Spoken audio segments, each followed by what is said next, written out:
कबीर, बहुत से प्रोजेक्ट्स आपने किए, करंट प्रोजेक्ट्स आपके क्या चल रहे हैं?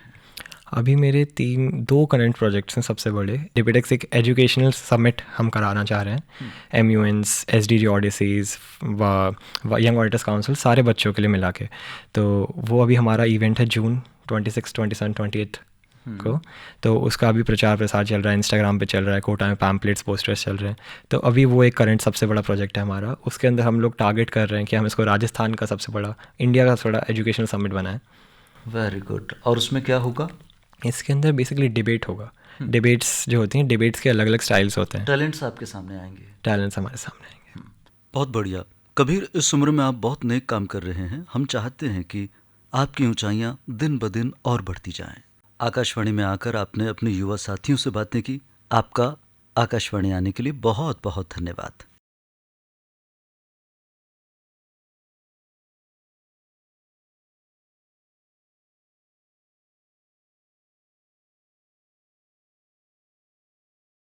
प्यारे युवा दोस्तों, नमस्कार, बहुत बहुत स्वागत है आपका।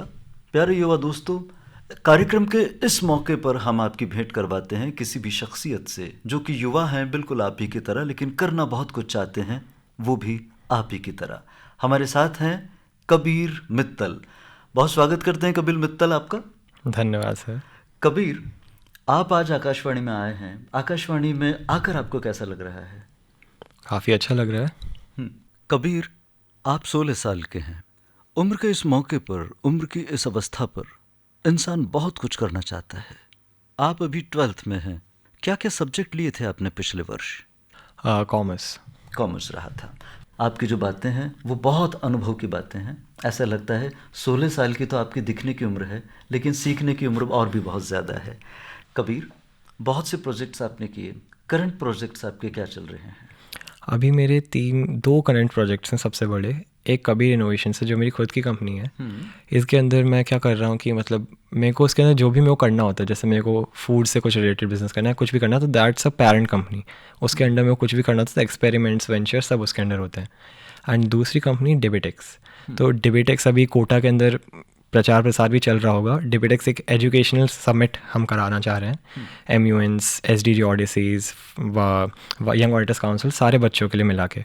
तो वो अभी हमारा इवेंट है जून 26, 27, 28 को। तो उसका अभी प्रचार प्रसार चल रहा है, इंस्टाग्राम पे चल रहा है, कोटा में पैम्पलेट्स पोस्टर्स चल रहे हैं। तो अभी वो एक करंट सबसे बड़ा प्रोजेक्ट है हमारा। उसके अंदर हम लोग टारगेट कर रहे हैं कि हम इसको राजस्थान का सबसे बड़ा, इंडिया का थोड़ा एजुकेशनल समिट बनाएं। Very good. और उसमें क्या होगा? इसके अंदर बेसिकली डिबेट होगा। डिबेट्स जो होती हैं, डिबेट्स के अलग अलग स्टाइल्स होते हैं। टैलेंट्स आपके सामने आएंगे। टैलेंट्स हमारे सामने आएंगे। बहुत बढ़िया। कबीर, इस उम्र में आप बहुत नेक काम कर रहे हैं। हम चाहते हैं कि आपकी ऊंचाइयां दिन ब दिन और बढ़ती जाएं। आकाशवाणी में आकर आपने अपने युवा साथियों से बातें की। आपका आकाशवाणी आने के लिए बहुत बहुत धन्यवाद। धन्यवाद। तो दोस्तों, ये थे मल्टी टैलेंटेड कबीर मित्तल, जो एक छोटी सी उम्र में अपनी जिंदगी को नए नए आयाम दे रहे हैं। आशा करते हैं इनकी बातें सुनकर आप सब भी प्रेरित हुए होंगे और अपने जीवन को एक नई दिशा देने के लिए अब आप भी तत्पर होंगे।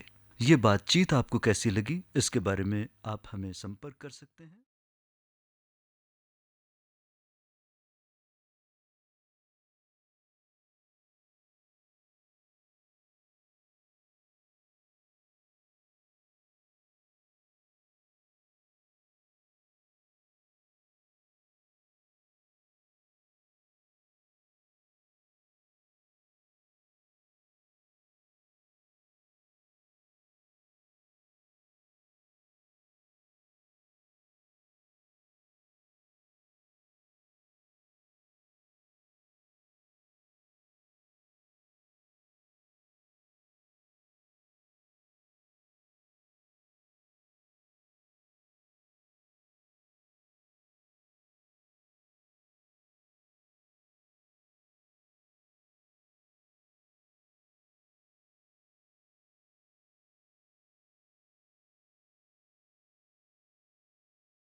प्यारे युवा दोस्तों, नमस्कार, बहुत बहुत स्वागत है आपका।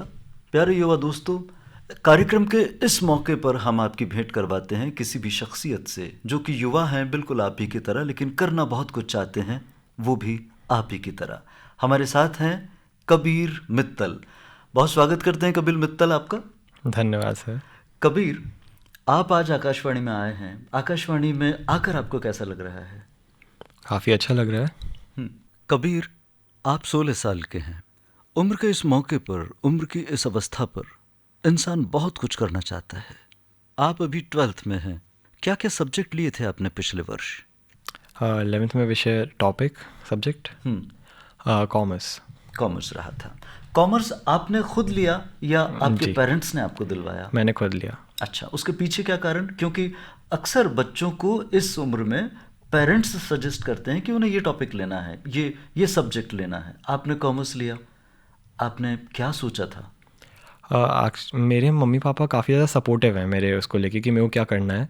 तो जब मैं 8th क्लास के अंदर था तभी मेरी मम्मी ने एक डीमैट अकाउंट खोल के दिया था फॉर ट्रेडिंग, क्योंकि मेरे को स्टॉक मार्केट्स वगैरह बहुत ज़्यादा अच्छे लगने लग गए थे कि मेरे को भी सीखना था ये सब। किस उम्र से अच्छे लगने लग गए थे? 8th क्लास, आई गेस मैं 12 साल का था उस वक्त। हाँ, तब से। उस उम्र में तो बच्चे अपना मोबाइल देखते हैं या कार्टून चैनल देखते हैं। लेकिन स्वीट 16 की उम्र में आपने डीमैट अकाउंट खुलवाया, ये कैसे हुआ? डीमैट अकाउंट वैसे 18 की उम्र पे ही खुलता है। मेरे को मेरी मम्मी ने अपने नाम पे खोल के यूज़ करने के लिए दिया था। हाँ, तो कबीर, बात इंटरेस्टिंग होने वाली है कि आपको ये हॉबी कैसे हुई कि आपको पैसों की गिनती करनी है। क्या कहानी है इसके पीछे? ये तो अब मेरे को भी नहीं पता। बचपन से ही ऐसा है। मेरे दादा दादी मम्मी पापा को बताते हैं कि बचपन से ही आप ऐसे लीडरशिप रोल्स और मतलब पैसे से बहुत ज़्यादा वो हैं, जुड़े हुए हैं। तो मेरे को वही अच्छा लगता था। देन अभी हम लोग जिस उसके अंदर चलते हैं तो हमारे सबके आसपास फ़ोन रहते हैं, तो फ़ोन के अंदर सब इंस्टाग्राम चलाते हैं, चीज़ें देखते हैं। तो मैं वहीं से मेरे को पहली बार फैसिनेशन हुआ, मतलब मेरे को पहली बार अच्छा लगना चालू हुआ मार्केट्स। मेरे को लगा कि यार ये कितनी अच्छी चीज़ है कि यार मतलब आप अपने घर पे बैठे हो, घर पे अपने सुख से सिर्फ अपने दिमाग से आप अपना दिमाग यूज़ करके पैसा कमा पाओगे। तो इस वजह से मैंने उसको चालू करा था। एंड यही एक मतलब मेन वो है जिसकी वजह से मैंने कॉमर्स लिया। तो कॉमर्स में आने का यही आपका कारण था कि बचपन से आपको इस तरह का कुछ रास्ता मिला कि पैसे बड़ी आसानी से कमाए जा सकते हैं। बड़ी आसानी से नहीं कहूँगा मैं। बिल्कुल। अब मुश्किल का जो वक्त होता है वो बताइए, आपकी इसको आप आसानी से क्यों नहीं कहेंगे? आसानी से इसको अपन इसलिए नहीं कहेंगे क्योंकि हर काम में मेहनत लगती है, कोई भी काम आसान नहीं होता। दूसरी चीज़, मार्केट अगर आपने सुना हो, FNO के अंदर कहते हैं कि 95% लोग लॉस करते हैं। बिल्कुल। सो ये एक आसान फील्ड नहीं है। लोगों को मेजर मतलब सबसे बड़ा रीज़न ही यही है कि लोग लॉस करते हैं कि सब लोगों को लगता है आसान पैसा बनेगा यहाँ पे हमारा। कोई सीखना नहीं चाहता। बिल्कुल। कबीर, अक्सर जो बात आसानी की होती है वो ये होती है कि जब हम पढ़ाई लिखाई नहीं करते, फिर हमें एक समय कमाने के लिए शारीरिक मेहनत करनी पड़ती है। उसे हम बड़ी मेहनत की कमाई बोलते हैं। लेकिन दिमाग की भी एक मेहनत होती है, उसके लिए प्रैक्टिस की ज़रूरत होती है। और जब हम शेयर मार्केट की बात करते हैं तो उसके लिए हमें स्टडी काफ़ी करनी पड़ती है। आपकी छोटी सी उम्र है अभी, किस किस तरह की स्टडीज़ आपने की हैं इसके लिए? हाँ, मैंने इसके लिए सबसे पहले तो मैंने कोई स्टडी नहीं करी थी। सबसे पहले मैंने मेरी मम्मी से जब वो लिया था तब ऐसे बिना स्टडी के खुद का थोड़ा सा दिमाग लगा के मैंने इंटरनेट पे सर्च करा, AI वगैरह पे देखा, थोड़ा ढूंढा। एंड मेरे को कुछ जो शेयर्स अच्छे लगे मैंने उनको ख़रीद लिया। फिर उनके बाद जब उनका धीरे धीरे दाम बढ़ने लग गया तो मैंने उनको बेच दिया। तो मेरे को लगा कि यार कितना आसान है, कितना बढ़िया है। तो हम यही करते रहे। फिर उसके बाद क्या हुआ, एक दिन उल्टा हुआ, बढ़ने की जगह सब गिर गया। उस दिन मेरे को लगा कि यार इतना आसान भी नहीं है। मैं तो उसको गेम की तरह समझ रहा था कि खेल है, लेकिन ऐसा नहीं था। उसके बाद फिर मेरे को लगा कि पढ़ने की ज़रूरत है। तो फिर मैंने कोर्सेज़ करने चालू करे, क्योंकि मेरे मम्मी पापा दोनों एजुकेशन फील्ड के अंदर हैं। तो पढ़ने के लिए वो हमेशा वो करते हैं आपको कि आपको पढ़ना चाहिए अच्छे से। और तो उसके बाद फिर मैंने कोर्सेज़ करने चालू करे ऑनलाइन प्लेटफॉर्म्स के थ्रू। कॉर्सेरा है, एडेक्स है। सो उससे मैंने कोर्सेज़ करे। यूट्यूब के ऊपर ट्यूटोरियल्स होते हैं वो पढ़े थोड़े से। मैंने बुक्स पढ़ी थोड़ी सी उसके ऊपर। तो उससे धीरे धीरे मेरे को समझ में आया। अभी भी मैं ये नहीं कहूँगा कि मेरे को आता है, लेकिन अभी भी आपको और सीखना है। जी। और ये जो आपने बताया था कि आसान नहीं है, मुश्किल है, ये मुश्किल शब्द से आपका वास्ता कब से पढ़ने लगा? मेरे को ये समझ में आया कि जब तक आप किसी चीज़ को अच्छे से जानते नहीं हैं, आप उसके बारे में आपने उसके बारे में पढ़ा नहीं है, तब तक आपके लिए हर चीज़ मुश्किल है। जब आप उसको अच्छे से समझ लेंगे तो आपके लिए हर चीज़ आसान हो जाती है, और ये धीरे धीरे होता है क्योंकि आप कभी भी किसी चीज़ को पूरी तरीके से नहीं सीख सकते। कबीर, आपने 16 साल की उम्र में ये बता दिया कि जो हमें नहीं आता वही मुश्किल होता है, जो आता है वो आसान होने लगता है। हम यही चाहेंगे कि आगे की ज़िंदगी आपके लिए आसान होने लगे, क्योंकि आप बहुत कुछ सीखने की कोशिश कर रहे हैं। कबीर, उम्र के इस पड़ाव पर आपने बहुत कुछ अचीव किया है। अपने अचीवमेंट के बारे में बताइए। TEDx स्पीकर आप हैं जी। ये कैसे आप बने? TEDx स्पीकर, हमारा जो स्कूल था डिशल्टी पब्लिक स्कूल, इसके अंदर एक TEDx टॉक हो रही थी। एंड मैंने देखा था कि जब मेरे को यूनिवर्सिटीज़ के लिए अप्लाई करना था बाहर की, तो उनके अंदर सारे बच्चों के अंदर एक चीज़ कॉमन थी कि वो TEDx वो थे कि स्पीकर्स। सो मैंने क्या करा, मैंने TEDx का वेबसाइट खोली, उसके अंदर मैंने ढूंढा कि आसपास कहाँ TEDx टॉक्स हो रही हैं। तो मैंने धीरे धीरे इधर उधर एप्लीकेशन भेजना चालू करी कि ये मेरा रिज्यूमे है, ये सब मैंने करा है, तो आप मेरे को बुलाइए, मेरे को भी बच्चों को, मतलब मेरे को भी बोलना है TEDx पे। तो मैंने ऐसे 3-4 बार ट्राई करा, 3-4 बार रिजेक्ट हुआ। फिर चौथी 5वीं बार हमारे स्कूल ने ही एक TEDx टॉक ऑर्गेनाइज़ कराई। तो उसके अंदर जब मैंने करा तो मैं अपने स्कूल का स्टूडेंट ऑफ द ईयर था 2-3 साल से। तो उस वजह से उन लोगों ने मेरे को उसके अंदर एक मौका दिया बोलने का। क्या बात है। आपने बताया कि आप स्टूडेंट ऑफ ईयर थे अपने स्कूल के। जी। 24-25 में। जी। जब आप 11th में थे। 10th में भी, दोनों साल। ओके, तो कैसे ये लगा आप, कैसा लगा आपको स्टूडेंट ऑफ ईयर होना? बहुत अच्छा लगा। ओके, और उसके लिए आपने थ्रू द लाइफ क्या काम किया था कि आप स्टूडेंट ऑफ ईयर हो पाए? हम लोगों ने काफ़ी सारे कॉम्पिटिशन्स करे थे, बहुत सारे, जैसे अपने गवर्नमेंट्स के ही होते हैं फॉर साइंस के लिए, NCSC which is the like national science children's congress, ठीक है। सो दिस इज़ मतलब सबसे बड़ा वो है कंपटीशन बच्चों का जो होता है साइंस का। इसके अलावा अपने अवार्ड्स होते हैं, कॉम्पिटिशन्स होते हैं, उसके अंदर बहुत सारा पार्टिसिपेट करा मैंने, बहुत सारी जगह, अलग अलग जगह गया। अपने पूरे एशिया के अंदर जो सबसे बड़ा वो होता है model United nation Harvard summit ME20, वहाँ गया मैं, वो मैं जीत के आया एक बार। गुड। तो ऐसे अलग अलग जगह पे अचीवमेंट्स अलग अलग जगह करे। ग्रेड्स अपने जो पढ़ाई के वो रहते हैं नंबर, वो भी हमने थोड़े संभाल के रखे कि वो भी अच्छे रहने चाहिए। तो हर चीज़ के उससे एक मिलाव से। Very good. कबीर, आप बहुत अच्छा बोलते हैं। जब हमारे बोलने से कुछ लोग सीखते हैं, किसी को अच्छा लगता है, हम किसी को इंस्पायर कर सकते हैं, ऐसे आप बोलते हैं। आपकी ये जो बातें अभी हमारे युवा साथी सुन रहे हैं, जो यूथ सुन रही है, उनको भी एक इंस्पिरेशन मिलेगी। आप एस्पायरिंग राइटर भी रहे। मैं अभी काफ़ी सारे मैंने अपने स्कूल मैगजीन्स और अलग अलग जगह आर्टिकल्स लिखे हैं। एंड अभी मैं अपनी खुद की एक किताब के ऊपर भी काम कर रहा हूँ। क्या किताब है वो? वो किताब मार्केट के ऊपर ही है। बेसिकली पैसे, फिजिकल मैटर्स जो होते हैं, फाइनेंस जो है, छोटे बच्चों को समझाना। कबीर, हमने सुना है कि जो व्यक्ति A to Z अगर वो अल्फ़ाबेट सीखते हैं तो कुछ लेटर्स वो छूट जाता है उनका, क्योंकि उन्हें याद करने में बड़ा समय लगता है जब हम छोटे होते हैं। इसी तरह से जब हम 1 से लेकर 10 तक अगर कोई किताब पढ़ते हैं तो हम उसको पूरी तरह याद नहीं कर सकते। लेकिन आपने किताब लिखी, इसके पीछे कितनी किताबें आपने पढ़ी होंगी, कितनी नॉलेज ली होगी आपने अभी तक? मैं ऐसा तो नहीं कहूँगा कि मैंने बहुत ज़्यादा किताबें पढ़ी हैं, क्योंकि मैं खुद कम किताबें पढ़ता हूँ। तो उस हिसाब से ही मैंने अपनी जो किताब है उसको लिखना चालू करा, क्योंकि मेरे को एक चीज़ समझ में आई कि जब आप ऐसे बहुत ज़्यादा चैप्टर्स के साथ और बहुत ज़्यादा इन्फॉर्मेशन के साथ, बहुत ज़्यादा ज्ञान के साथ किताब लिखते हो तो कुछ ना कुछ छूट ही जाता है इंसान से।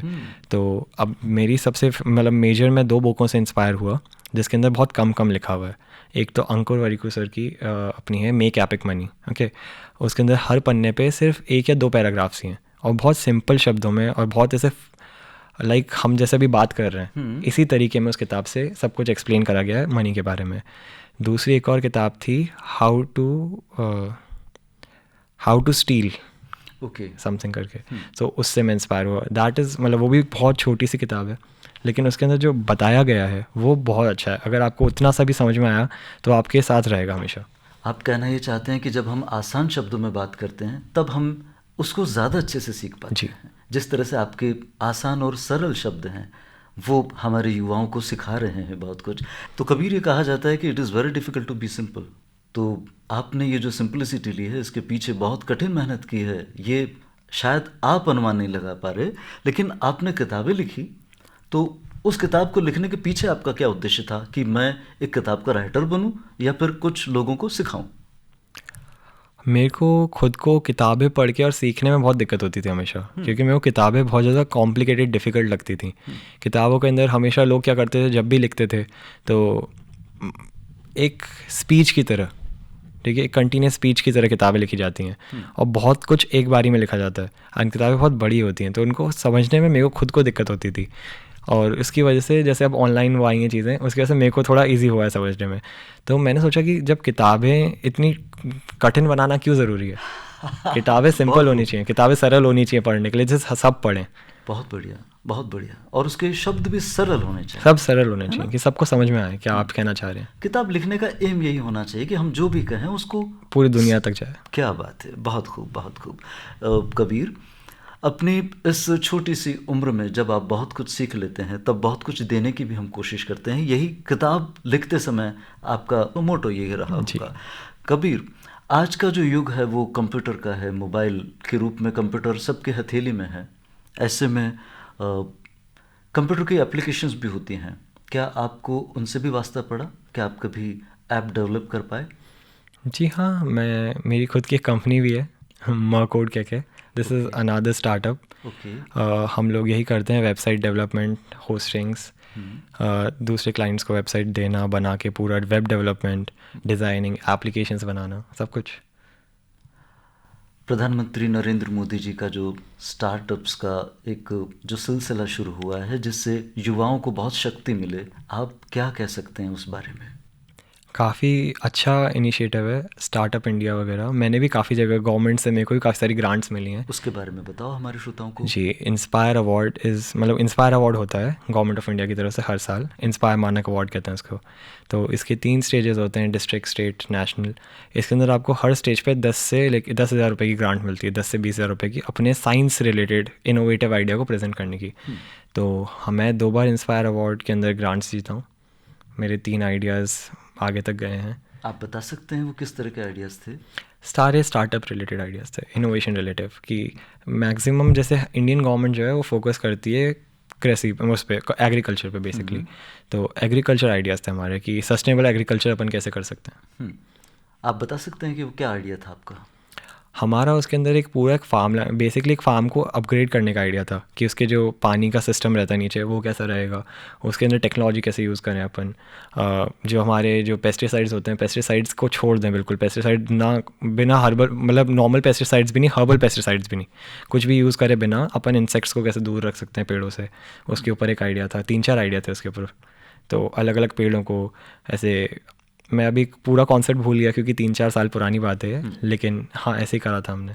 कबीर, जो आपने बताया कि लिखना इतना सरल चाहिए कि लोग उसे पढ़ सकें और समझ सकें, बोलना ऐसा चाहिए कि लोग सुनने की कोशिश करें, तो क्या आपने इस तरह के जो आइडिया दिए थे वो भी इतने सरल हैं कि किसान उसे अपना सकेंगे? बहुत सरल आइडिया थे।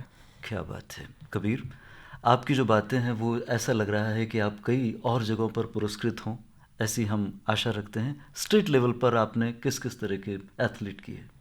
हाँ, मैं पहले स्केटिंग करता था सबसे पहले, तो मैं स्केटिंग के अंदर स्टेट लेवल तक गया हूँ। मेरे को फिर बैडमिंटन का वो था, तो मैंने बैडमिंटन खेला है काफ़ी। एंड अभी सबसे रीसेंट जो मेरा शौक़ है वो शूटिंग को लेके है, तो मैं शूटिंग में भी स्टेट तक गया हूँ अभी।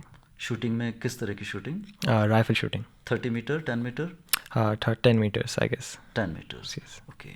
तो हम आपको आने वाले भविष्य की बहुत शुभकामनाएं देते हैं। और एक और बात हम आपसे पूछें, जब हम दिमागी तौर पर काम करते हैं, जैसे हम पढ़ाई लिखाई या कुछ सोचने समझने का काम, ऐसे में ये जो कहा जाता है ना कि खेलने कूदने से हमारा मन भी तंदुरुस्त रहता है, खेलने कूदने की आपकी क्या स्थिति है? खेलने कूदने जाते ही रहते हैं। एक शौक़ होता है वो हट जाता है, दूसरा पकड़ लेते हैं। पहले स्केटिंग करते थे, फिर बैडमिंटन, अब शूटिंग करते हैं। उसके साथ दोस्तों के साथ तो हो ही जाता है निकलना रोज़। कबीर, अभी आप 16 साल के हैं जी, और इतनी उपलब्धियां आप प्राप्त कर रहे हैं।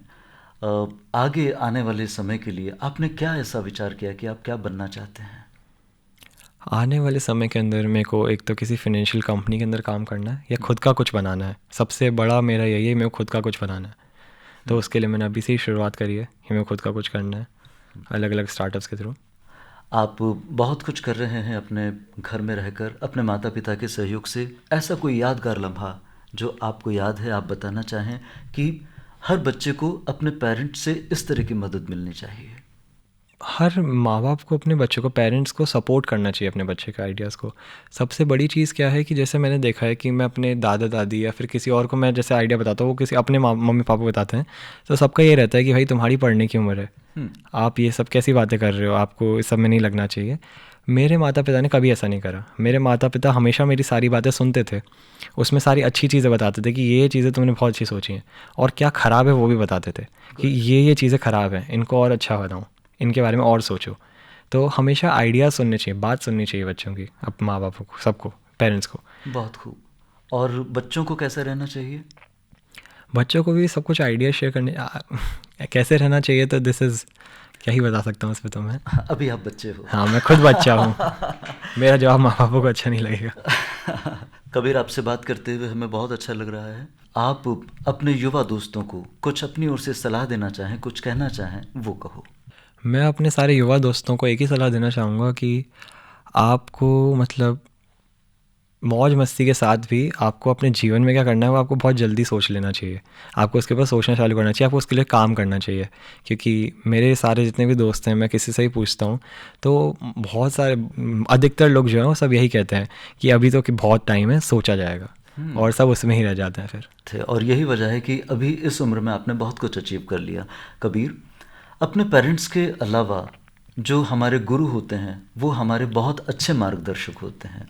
मार्गदर्शक गुरु ही होते हैं बेसिकली। मेरे भी जैसे स्कूल के अंदर मेरे भी 2 टीचर्स हैं जिनने मेरी पूरे मतलब हर पड़ाव पे हेल्प करी है। मेरे सारे प्रोजेक्ट्स बनवाने में, स्टार्टअप आइडियाज़ कराने में, कंपनीज़ के अंदर सारे जितने भी मैं प्रोजेक्ट्स करता हूँ, जो स्पोर्ट्स खेलता हूँ, सब के अंदर मेरे टीचर्स ही हेल्प करते हैं मेरे को।